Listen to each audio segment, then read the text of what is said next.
Catalytic hydrogenation, इसका भी again mechanism को याद करने का कोई ऐसा सेंस नहीं है, पर लेकिन इसमें भी सिन एडिशन होता है, तो खट से मैं बता देता हूं कि फंडा क्या है।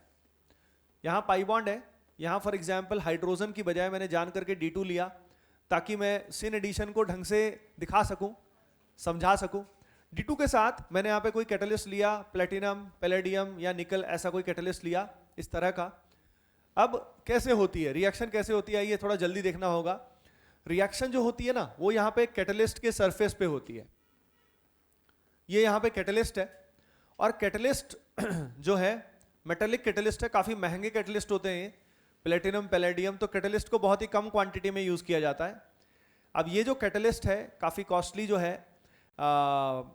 ये जो है इसकी सरफेस पे कौन कौन रिएक्शन कर रहा है, एल्कीन और उसके अलावा हाइड्रोजन। इस केस में क्या है, ड्यूटीरियम।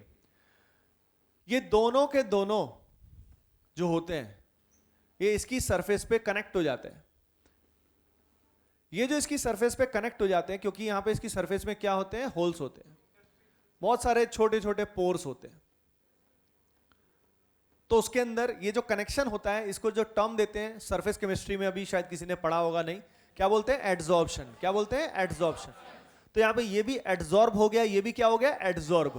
नहीं तो इमेजिन करो ये एल्किन और ये ड्यूटीरियम हवा में घूम रहे हैं इधर उधर। अगर ये इधर उधर घूम रहे हैं तो इनके आपस में कोलाइड करने की टेंडेंसी बहुत ही क्या होगी, कम। तो यहां पे कोलाइड करने के चांसेस बहुत ज्यादा बढ़ गए क्योंकि अब इनका युद्ध का स्थान क्या हो गया, फिक्स हो गया। इट्स लाइक कि पिच फिक्स हो गई, भाई मैच यहीं पे होगा। मान लो पिच फिक्स नहीं है, बॉलिंग कहीं कर रहा है, बैटिंग कहीं कर रहा है, कनेक्शन ही नहीं हो पाएगा। तो वही वाली बात है, तो यहाँ पे कनेक्शन अब हो पाएगा।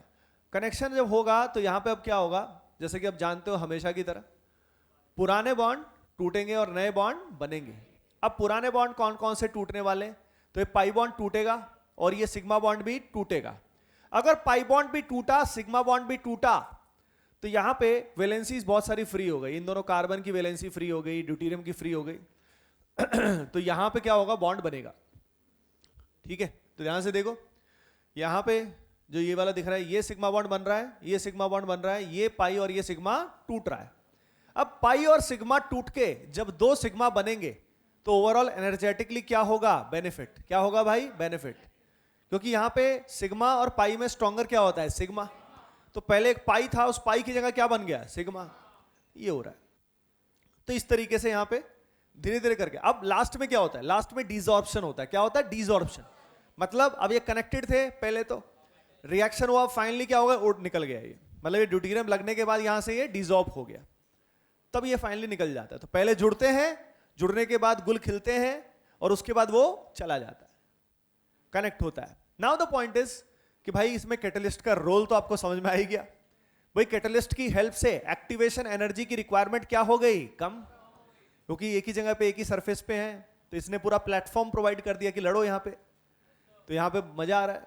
अच्छा, सिन एडिशन क्यों हुआ वो आपको साफ साफ दिखाई दे रहा है कि अगर पाई बॉन्ड यहां प्रेजेंट है, ड्यूटीरियम यहां प्रेजेंट है, तो अगर ड्यूटीरियम यहां प्रेजेंट ना होकर ऐसे टेढ़ा मेढ़ा जुड़ा होता तो ये इसके साथ कनेक्शन नहीं होता।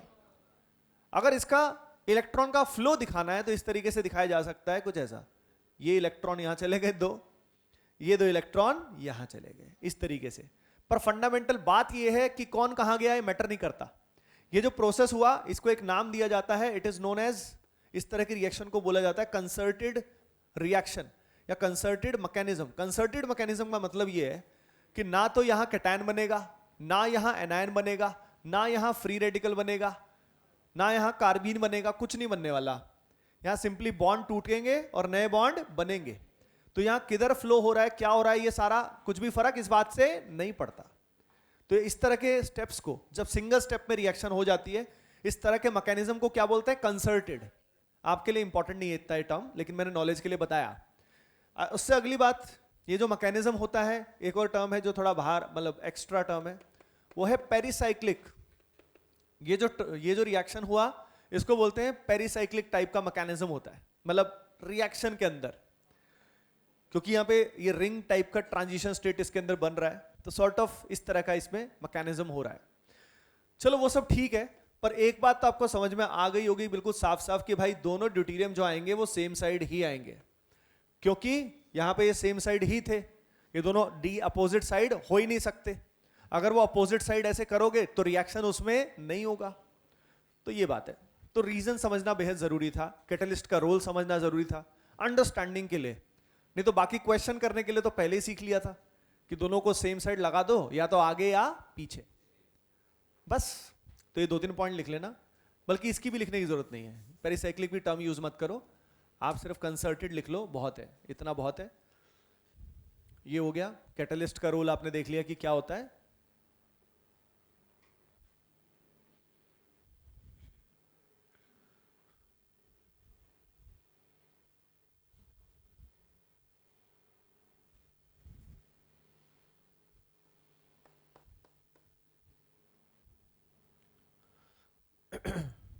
जल्दी से इसको लिख लेना।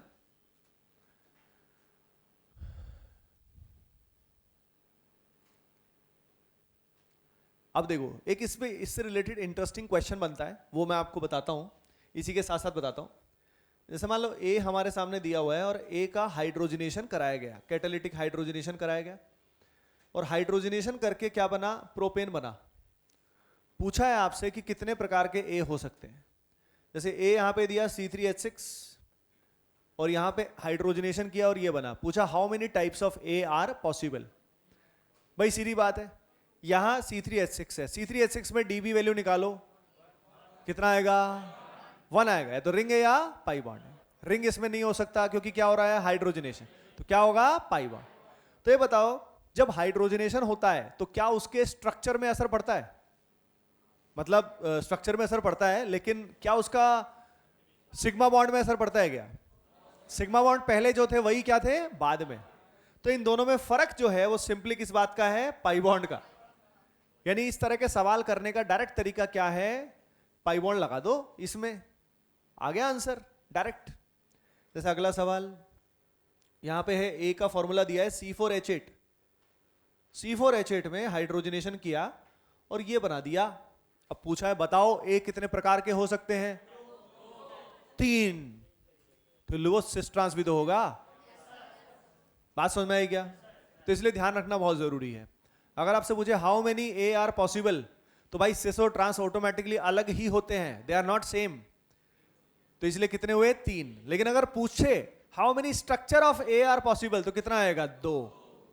तो स्ट्रक्चर 2 बनेंगे। स्ट्रक्चर कौन कौन से 2 बनेंगे, एक तो बनेगा ये, एक बनेगा ये।